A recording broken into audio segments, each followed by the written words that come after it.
Okay, like University Challenge, let's just get on with it, shall we? So, if I differentiate sign, we should all know this by now, I get cos. Differentiate that, I get negative sine. Differentiate that, I get negative cos. So that's the differential. Going the opposite way with the integral. So, when I am doing the integral between pi over 9 and 0 for cos 3x pi over 6 dx, don't forget your dx, I'm going from cos and I'm going to go up to sine. So when I differentiate this, I'm going to end up with sine. And inside the bracket stays the same as is tradition. And what do? What's the rule? We divide by the differential inside the bracket. Do you have to remember that? You absolutely do not. It is given to you here at the front of the sheet. So when I'm integrating sine to cos, whatever, divide by your integral. I don't need to do plus c because I've got limits. So I'm going to divide by my differential, which is 3, because this is effectively a number. That's fine. So I'm doing that between pi over 9 and 0. So let's substitute that in, shall we?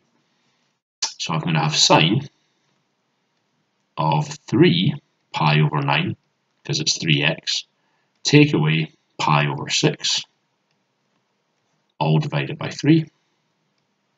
And to that I'll take away sine of 3 times 0, which is just 0, take away pi over 6, divided by 3. So let's have a think first of all about how we can put these together. That's just negative pi over 6, that's fine. What about this one with the 9s and the 6s? What would be a nice... Well, I could cancel that out, couldn't I, and call that a third. And then from there I could say that 1/3 is 2/6. So I'm just going to write that down as 2/6, absolutely. In fact, no, you know, I won't do that, just so you can see. I'll do another line of working, just so you can see it. So I'm going to say that sine of 1/3 pi, take away pi over 6, divided by 3, just to really, you know, hammer home that nice neat working is the way forward, okay?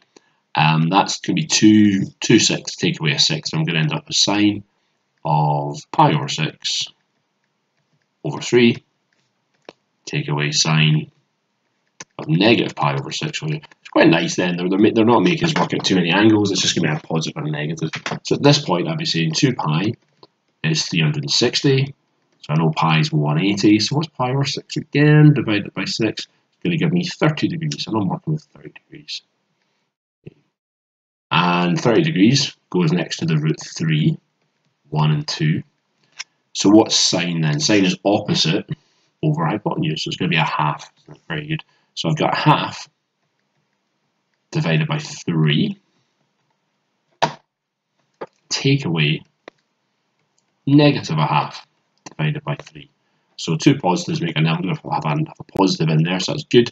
So what's a half divided by 3? That's weird, isn't it? So a half divided by 3, it's just the same as KFC, isn't it? So times by a third. Half divided by 3 by 6. Makes sense, doesn't it? So I've got a sixth, two negatives make a positive, a sixth, so I've got 2/6, oops, I'm thinking ahead there, which is going to be a third units squared. And I'll just double check my answer. There we go. So, not much different from what we were doing before. It's just that we have to remember what's happening to our trig function.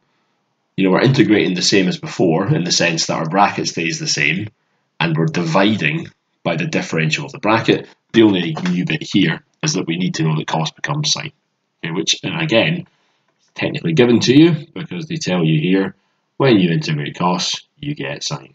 So you didn't have to remember that. Pretty good, eh?